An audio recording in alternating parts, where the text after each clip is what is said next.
Okay, in this lesson, we're going to focus on a core practice, which is updating others.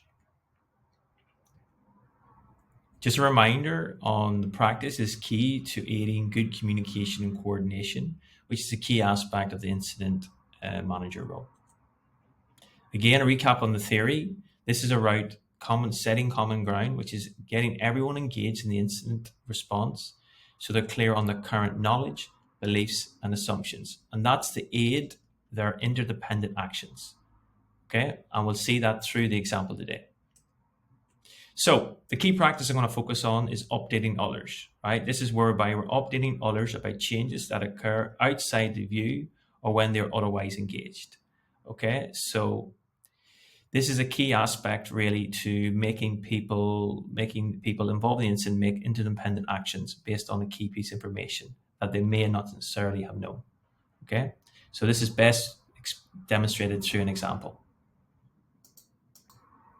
So let's set the scene. Okay, an incident was reported for the online retail website. The incident was initially created without a specific severity.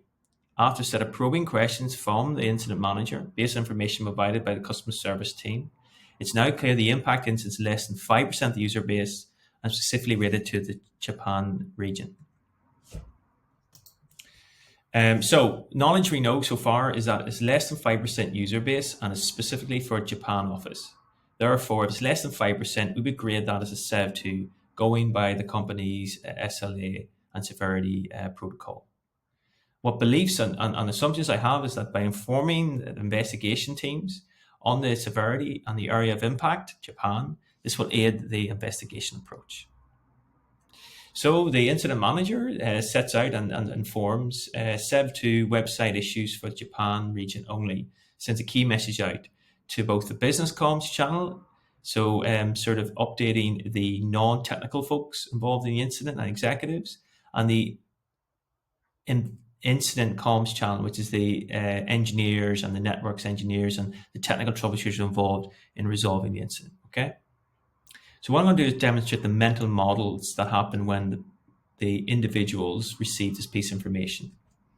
So starting off with Bez, the CEO, he sees, Japan only doesn't impact our major sites, low revenue return. So from his perspective, it's a sort of de-escalation process for him. He's relaxing. Okay, it's a SEV2, not a SEV1. It's not our core major site. Thanks for the update. So he acknowledged it and he's waiting for the next set of updates. Shay, on the other hand, as an engineer, receives the same information and thinks, you know what, there's some recent changes for Japan site. Let me quickly go and check the application logs. And Shay sends a message back into the channel saying, let me check the application logs. Tanya, on the other hand, sees SEV2 and says, okay, I'll stop my project work and I jump onto this and help Shay to resolve it. So the same piece of information, she's unaware that it's recent Japan issues, but she does realize it's SEV2. It's worthy of jumping on and helping out. And now I'm going to reach out and talk to Shay. Okay, she replies back into the comms, let me check our infrastructure metrics. Tanya says, Japan related, I think we are in breach of regulatory requirements. Let me give our compliance rep a quick call. Okay, so I believe this is a breach in regulatory requirements for Japan. I'm calling our compliance team. Now, this is an important point, is that this is an unexpected sort of action, right, that came out of the same piece of information, right? And that's what the key aspect here is around updating others, is that with certain criteria of establishing common ground, people can make interdependent actions based on information. So Tinus wasn't aware until we made the message that it was Japan related.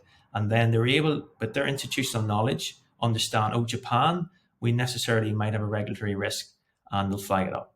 Okay. So here's an example of the Slack logs with everyone's input. Okay.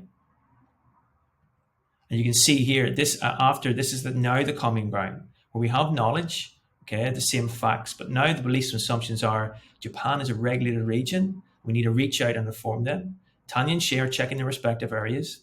Tinus is contacting the compliance team to inform them of the Japan issues.